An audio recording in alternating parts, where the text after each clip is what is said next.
မဖြစ်သင့်ဘူးဒီလိုက်ထားခဲ့မယ်မခေါ်တော့ဘူးငါအကြောင်းနဲ့ငါရှိစေတော့မင်းတစ်သက်လုံးငါအတွက်မလိုက်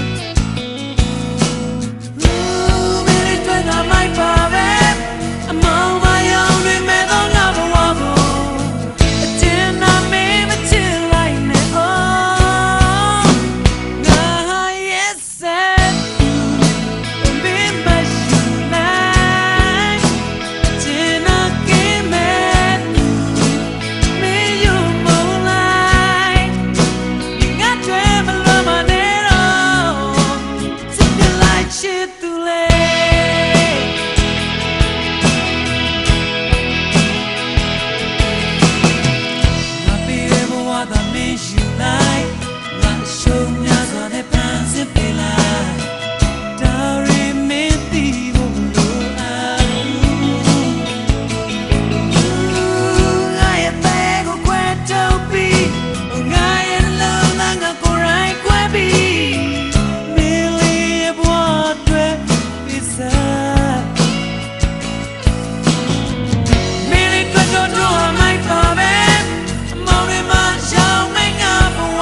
Chit